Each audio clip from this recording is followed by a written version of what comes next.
Hello and welcome to the radiotimes.com Doctor Who podcast. My name's Hugh. My name's Morgan.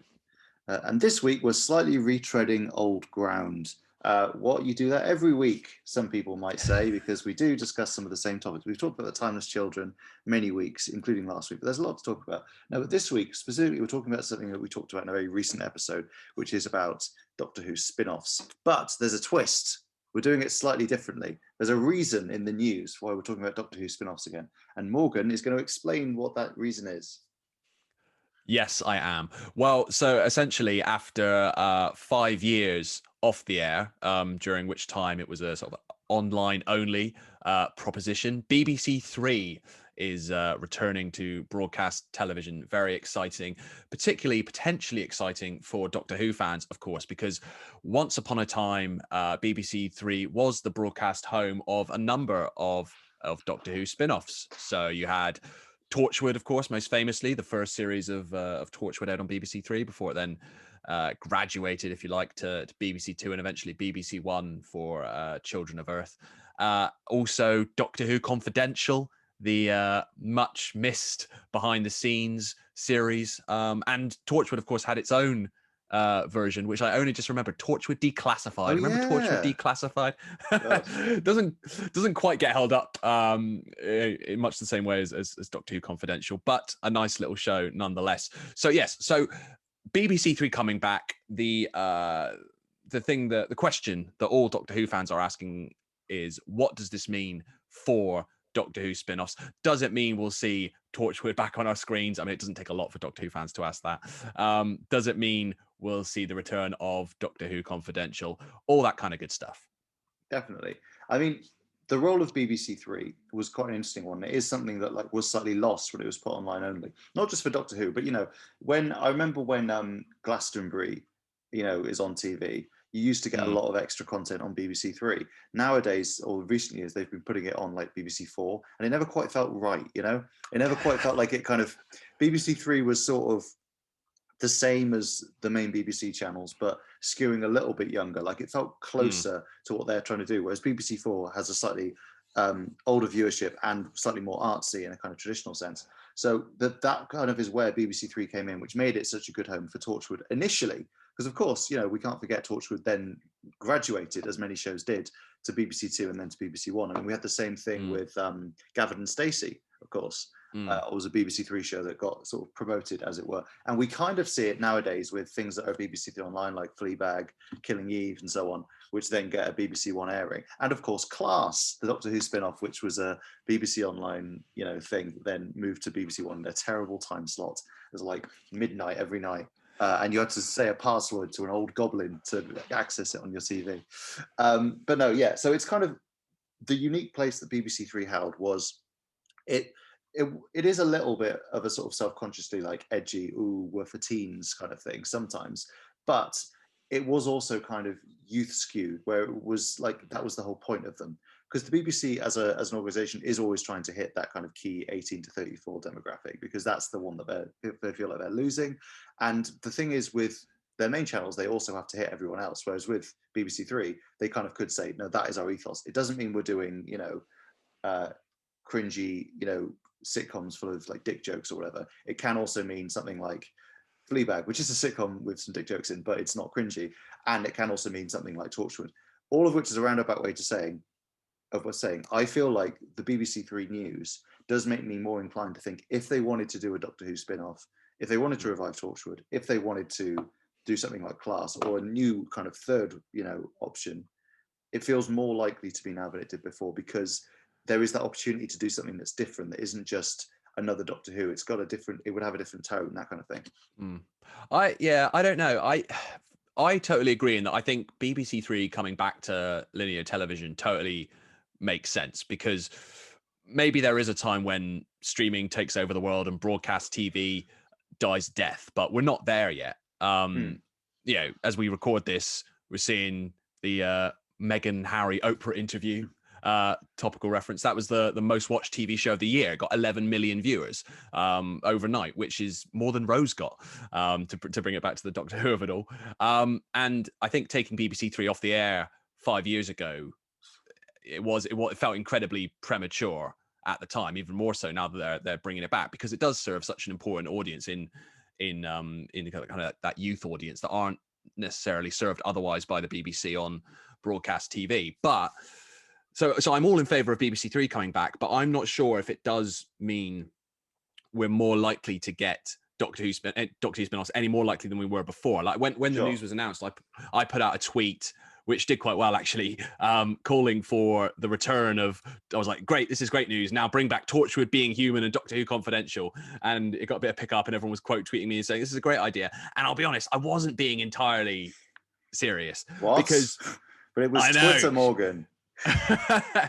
because BBC3 has always been a great, not testing ground as such, but a great place for kind of new talent and new shows that then go on to become like flagship favorites. Shows that are a bit more experimental, like Torchwood, or something like Gavin and Stacey, which is now a kind of big primetime BBC One hit favorite, but it wasn't always, and so I think were BBC3 to come back, it's probably going to want to, well, when it comes back, it's probably going to want to continue that ethos of being a place for kind of new talent, new ideas. It's not necessarily going to want to relaunch with a bunch of old favorites. Yeah, I get what you mean. I guess the thing I think about it is like it feels more likely if they wanted to do something, it would be something new that would tie into it, that could go on there. That said, if they did want to bring back Torchwood, if that is something they want to do anyway. I mean, we were discussing this recently after the festive special, which sort of seemed to have a sort of slight hint at that possibility. I mean, we could be reading into it. It could be a Torchwood Easter egg rather than a Torchwood-like statement of intent. But with the knowledge that BBC3 is coming back, which people at the BBC will have known for longer than we have known, there was a little bit of me that was like, was this part of the plan? Was this like secretly? Like I do agree with you that like they're going to want to put new stuff out there and be exciting, but I am also thinking it's a different time now. I would imagine BBC3 is not going to have the budget it once would have had. I imagine it's going to have a similar budget to what it has for online, and it does a lot of online stuff. But when you put stuff on iPlayer, you can put out like one thing every 2 weeks, and you're a going concern. If you have to program 7 till 6 a.m. every night, which is they're going to have to do, they're going to need to put some stuff on that is like reruns. They're going to need to put some stuff on that is like quick and easy, and they're going to need to try and find some stuff where they think we know there's an audience for this. This isn't as much of a punt, and it's possible something like Torchwood or something else would come into that. It's also possible that like they have no plans of doing any of this, like with Doctor Who stuff, and they can't be bothered. The other thing I would say though is we briefly touched on Doctor Who Confidential, and I do think that BBC3 coming back as a kind of channel does offer us some interesting opportunities in the kind of behind the scenes Doctor Who area, because as well we've got to think, we're thinking about the BBC3 like drama commissions, your like your Fleabags, your Normal People or whatever, and what that would be like.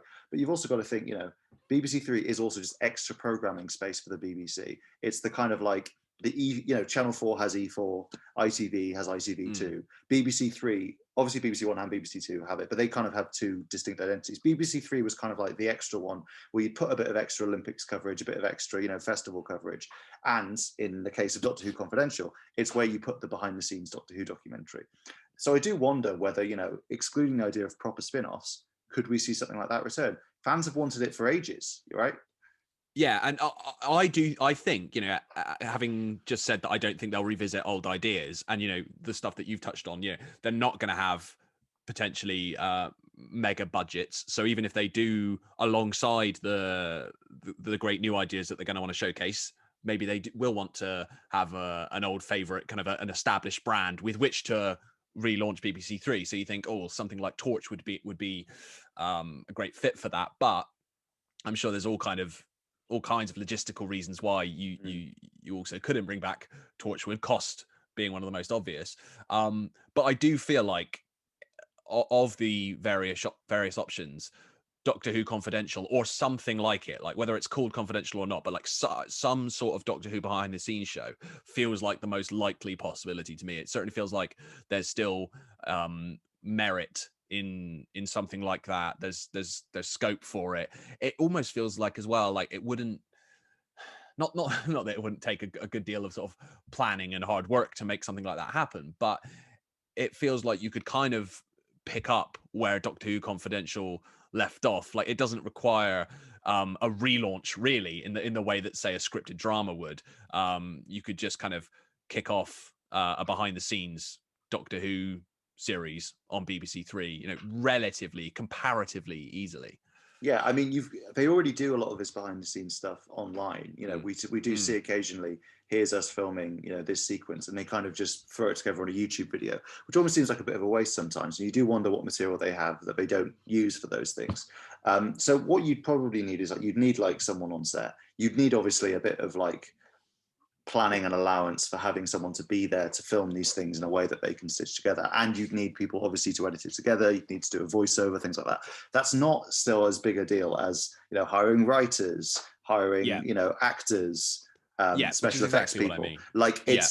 It's probably not a lot more work than they already do. I mean, this is probably dreadfully naive of me, and someone who works in TV production can get in touch and tell me I'm wrong. There's probably not there's more to do, but the fact that they already have someone filming this stuff for social media and editing it together for social media, I'm not saying you could do a longer version of that. It's obviously a very different kind of prospect, but the production pipeline is almost there already. They're already filming behind the scenes stuff. They're already editing it together, but for 3 or 4 minute videos. Could they do, a half-hour version interspersed with some extra stuff?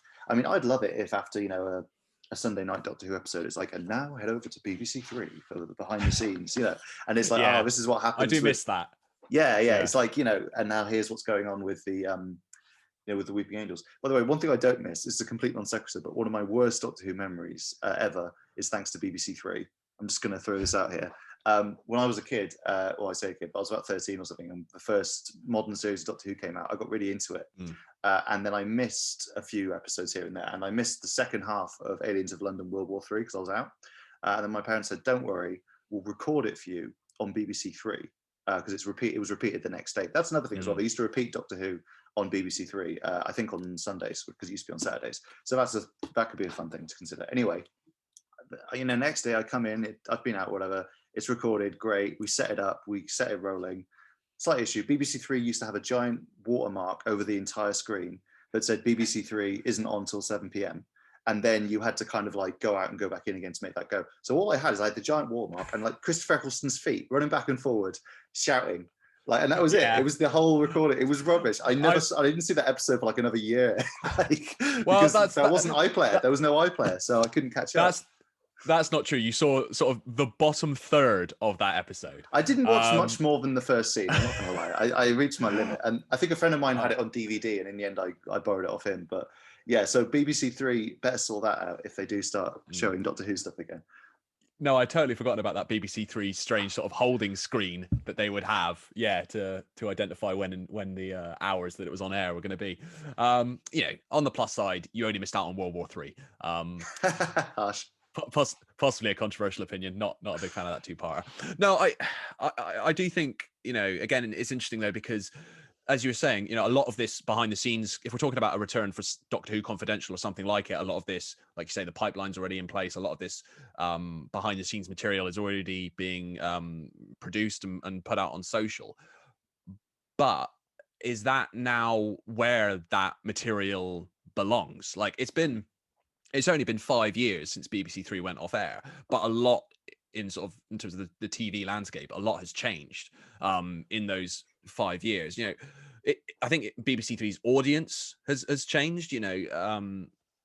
It's probably still that teenage audience it's aiming for, but teenagers now are probably different to how teenagers were 5 years ago, and they might have different tastes. They might not be looking for the same sort of programming. So that's another reason why just bringing back Mongrels and Russell Howard's Good News might not necessarily be the immediate key to success. Well, these were the conversations that were being had on Twitter when BBC3's comeback was announced, was bring back this show, bring back that show. And it's these were great shows, but I'd like to think, I don't think it's an entirely serious suggestion to say just bring back the show from 10 years ago and it'll recapture the exact same audience had before. But going back to my point about putting stuff out on social, that is now kind of the way of things, right? In that you have a TV show, whatever it may be, and if it does have supplementary material, it's far more likely to now go out on YouTube or on Twitter or on Instagram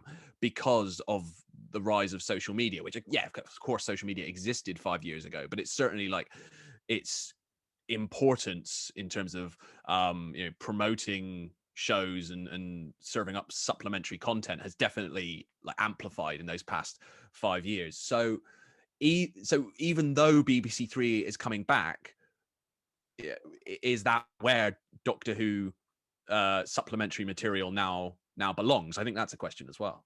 Definitely. I mean, remember they did do a kind of follow-up to Doctor Who Confidential a few years ago during the Peter Capaldi era. I can't remember what it was called. I think it was called like Doctor Who Extra or something like that. Yes, yeah. And that was just online, wasn't it? That was just like 10, 15-minute YouTube videos or an iPlayer or something. I can't quite remember what it was, but so there is a bit of a precedent for it. I guess the question is, whether if there's a market for it, would they do it anyway? That said, you are right that a lot of this stuff now goes online, and I can't really off the top of my head think of that many things that would go into this kind of behind the scenes detail. That said, I've just thought of one.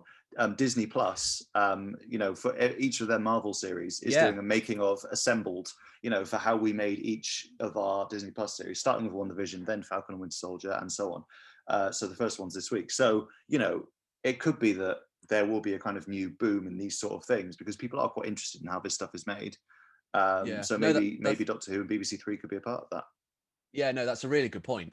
In that, and The Mandalorian is another example. The Star Wars, the making of series. The Mandalorian, yeah. There's like a whole companion series on Disney Plus that goes along with that. But again, I guess the question is, does that sit nicely as a companion piece because it's part of a streaming service? Because The Mandalorian and these Marvel shows are on a streaming service, and then you immediately get recommended to watch the companion show. This isn't me definitely saying it wouldn't work, but have the kind of habits, the viewing habits of audiences changed so that now having a drama on BBC One and then you switch over to watch a companion show on BBC Three, is that something that audiences would still do, or do they now expect to find that companion content online? Like a lot of the things that BBC Three used to do, a lot of the kind of the things it used to fulfill, maybe I kind of don't think TV works like that anymore. Like I'm not convinced you would. I'm not convinced you would have that. Although having said that, like this is a really random reference, but like I think Hollyoaks still airs episodes earlier on E4 and then you get to watch them later on Channel 4. But that was like a big thing that BBC 3 used to do. They would show like the next episode of Spooks before you could watch it on BBC 1. Oh yeah. Again, it's a slightly random reference, but again, it's all these types of things that BBC 3 used to do that just because, again, it kind of ties in with what I was saying, which is just because BBC 3 as an entity is coming back, I wouldn't expect it to be exactly what it was before. Yeah, I don't think it will function in quite the same way, even though it's now a TV channel again. And that extends to, would it be the right home for any number of Doctor Who spin-offs, including potentially some sort of revival of Doctor Who Confidential? I mean, arguably, they could have had Doctor Who Confidential on iPlayer this whole time. They could have had it as like an iPlayer exclusive, like they do stuff like that. Obviously, BBC 3 do stuff like that. They haven't, so maybe there's other reasons they don't want to do it. I do have another BBC 3 Doctor Who question now. Obviously, we briefly touched on Class, which was the Doctor Who spin-off that didn't really get off the ground, set in Coal Hill School. That was a show that went on BBC 3 first online. It was it was quite soon after the channel had gone online only, wasn't it? It was because the channel went online only in 2016, and I think it was on in 2016 as well. I think it was that same year. I think roundabout, yeah. Yeah, I think it was earlier in the year that BBC 3 went online only, but I'm pretty sure Class was 2016 because then 2017 was the year with Bill Potts and everything on main Doctor Who. So that I remember at the time I went on set for that and I asked, are you worried about it being online only? And I think Patrick Ness, the creator, said something like, oh, it makes it a bit cooler. This is where people find stuff now, is online. It's cool that we're a bit hard to find. And obviously it wasn't, ideal that they were a bit hard to find because I don't think people found them. And I do feel sometimes like Class didn't get a BBC airing for absolutely ages. I said it was on at midnight. I think it was on at 10:45 on Mondays. It got pretty bad, slot. It was on a very late slot on BBC One, but not only that, it aired on BBC One like way after it was available It was online. like a month or two Weeks, after. It was a months, really yeah. long time. And I do often what I wondered at the time, if BBC3 still existed as a channel for this show, would Class have had a different fate? You know, like would people have been more inclined to kind of put it on? Weirdly as well, like, you know, it's possible Class might have had a different fate if it was made like 4 years later, because I feel like people have actually, you know, things like Normal People could kind of do binge these things online a bit more than they would have Yeah. having not seen it on TV. But also a lot of people watch Normal People in its good time slot on BBC One. So yeah, I do sometimes look at Class and think, obviously there's some issues with that show. You know, maybe it wouldn't have gotten a second series anyway. But I do kind of think, you know, if it had been out a year earlier, presumably, you know, yeah, I mean, in early stages of development, maybe it was intended to be, you know, shown on proper TV. I'm not really sure how far ahead of time they would have known about the BBC3 thing and how long they would have been planning the show. But, you know, I guess the question is, would we have abandoned Doctor Who? This would be the Class, radiotimes.com Class podcast. We'd all be chatting about, you know, what Miss Quill's been up to, and the, I don't know, whatever else they had in that. Well, so looking up the dates. So BBC3 folded in February 2016, and Class launched in October. So it's only 8 months into BBC3's new existence as online only. And you're right, it's something like, certainly Class had its issues, and as you say, may not have got a second series anyway. But it does raise the question of whether it did sort of fall victim to that in-between period where BBC3 didn't quite know what it was. I mean, I'd argue a big part of the reason why they're bringing it back as a broadcast channel is it never quite found its identity online. Like, it was always a question of what is BBC3 if it's not a channel. Like, it was kind of being used as a like a sub brand. Yeah, like a sort of branding exercise. Yeah, it was just kind of like, this is branded as BBC3 content, but it's all on iPlayer. So how is that different to anything else? It was always a little bit fuzzy for me anyway. But I think especially in those early days, like certainly now, it's very kind of clear, I think, at least the type of programming that BBC3 produces. Like, they've had a lot of success recently with some kind of hard-hitting factual documentaries that are a bit more experimental and aimed more at a youth audience, and that's kind of, they found that's not all they do by any means, but they certainly found a strong niche there. But I think BBC3 Online suffered from kind of a lack of identity, a lack of proper promotion early on, and Class may have fallen victim to that. Definitely. Like, it's interesting as well, like when we look at what BBC3 has done since then, it's done some really good stuff. You sort of forget that it's BBC3, you know, like you think of Fleabag, that is a BBC3 show, but you don't really think of it as a BBC3 show. You think of it as a BBC show. Same with, you know, Killing Eve, that's technically a BBC3 show. And Normal People, that's a BBC, like that's a sort of, you know, everyone's like, wow, what an amazing BBC drama. But, you know, it was a BBC3 commission. Part of me wonders if part of the reason they're bringing it back is so they get some credit. But also it's kind of like, sorry. No, yeah, well, no, that's exactly it. I think, again, it speaks to the fact that people, like, it's so unclear, like, what that delineation is. What is a BBC3 show if it's available on iPlayer like any other show is that isn't necessarily a BBC3 show, and it's getting a BBC One airing, and that's when the majority of people watch it. By what measurement is this now a BBC3 show? And of course there are you know, things that make something a BBC3 show, you know, the way in which it's produced and how it's commissioned and so on. But to a general audience, that's not clear. So you're right in that people don't talk about Normal People, for example, really a lot of the time as a BBC3 show, whereas you know, we've proven, you know, just now talking about this, that if you think about the shows that BBC3 produced as a broadcast channel, we have, like, immediately people go, oh, Torchwood, Doctor Who Confidential, Gavin and Stacey, you know, Being Human, Mongrels, Being Human, whatever. Like, people will have it had a very clear identity. It had its own flagship shows. Had a load of really successful shows as well. Like when you think about like Being Human and things like that as well, great show. Like there was just so much great stuff. What a great hit rate. Yeah, exactly. And so it never quite had that sense of identity online. I guess the question with regards to Doctor Who and Doctor Who spin-offs is what this new BBC3 is. Is it going to be, you know, an extension of what's worked for them online? These sort of very, you know, I don't want to say trendy dramas, but, you know, things like Normal People and Fleabag, the kind of like dealing with real issues and kind of quite high quality stuff. And then maybe other stuff that's slightly less like that to kind of, because you can't always do that all the time. Or is it going to be an extension of the other channels? Is it going to be the overflow zone we've talked about for, you know, big events? In which case, could it be that we'd get Doctor Who repeats on there? We'd get maybe repeats of old shows like Torchwood, even Class, you never know, to fill in some of these gaps. Or is it that they would use this new area as an opportunity to launch something new, whether that's the return of something like Torchwood or Doctor Who Confidential, or some other new spin-off that we've never even heard of? I guess it's kind of interesting to see where they're going to go with it. My instinct is it's not going to be the channel it was, both in terms of like the conversation has just moved on since 2016. Arguably, BBC3 was kind of not what it was in 2016 anyway. It was already kind of like a lot of its big shows hadn't been on for long. Torchwood hadn't been on for about 6 years at that point. Being Human had finished, you know, ages ago. I think Being Human finished in like 2013. So, you know, already we're kind of talking about an age that isn't even the last age of BBC3 as it was.